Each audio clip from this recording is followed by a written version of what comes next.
Isang mapagpalang araw po sa ating lahat and welcome po to our 365 daily devotion. At ngayong araw po, ang topic po natin is patungkol po sa katapusan ng haba ng panahon.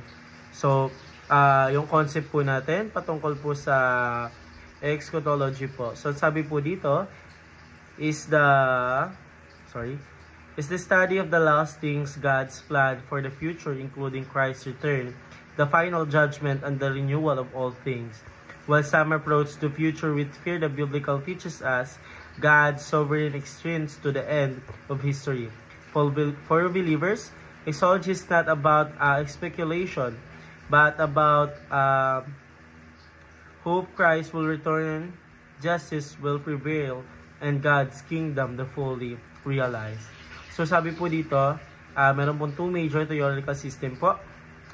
Una po is dispensationalism, then pangalawa po is reform covenantal. Then meron din dito po four views of rapture. Una po pre-tribulation rapture, pangalawa naman po is mid-tribulation rapture, pangatlo post-tribulation rapture, pang-apat po is raptureless po. Then meron po ditong three views on the second coming po. Una, premillennialism, pangalawa, amillennialism, then pangatlo po is post-millennialism po. So, ngayon naman po, tayo po dumako po sa ating Bible verse po na matatagpuan po sa Revelation chapter 21 verse 1 to 4 po. At ito po sabi po sa Tagalog, yung Tagalog niyo po yung babasahin ko. At nakita ko isang bagong langit at isang bagong lupa, sapagkat ang unang langit at ang unang lupa ay lumipas na at ang dagat ay wala na. At nakita ko ang banal na lungsod ng bagong Jerusalem na bumabas mula sa langit, buhat sa Diyos, na nakahanda sa gaya ng isang babaeng kakasal na nagagayakan para sa kanyang asawa.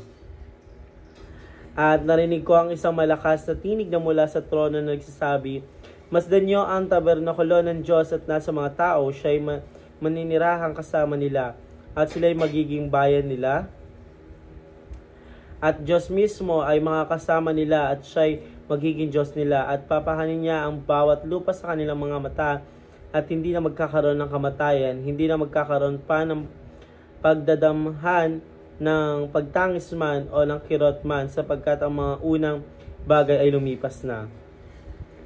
Ngayon naman po tayo po dumako po sa ating teaching po. Una, God's control the future.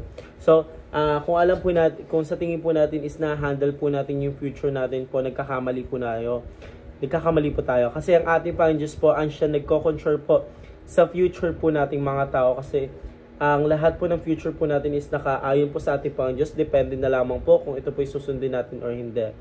So, sabi ko nga po kanina, our God's control the future po.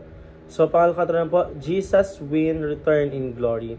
So, ang ating Panginoon Diyos po, bago po siya namatay po, ang ating Panginoon Diyos po is bumalik po sa langit po. Then, doon po is nanalo po ang ating Panginoon Diyos po, magitan po ng glory po ng ating Panginoon Diyos. Kasi sobrang kabaitan po ng ating Panginoon Diyos po. Kahit makasalanan po tayo, is minahal po tayo ng ating Panginoon Diyos. Pangatlong katuruan po, creation will be restored. So lahat daw po ng creation po dito sa mundo po is nare-restored po sa pamamagitan po ng pangalan po ng ating Panginoon Diyos po. Kasi lahat po ng bagay is ginawa po ng ating Panginoon Diyos. That's why all the creation will be restored in the name of Jesus Christ.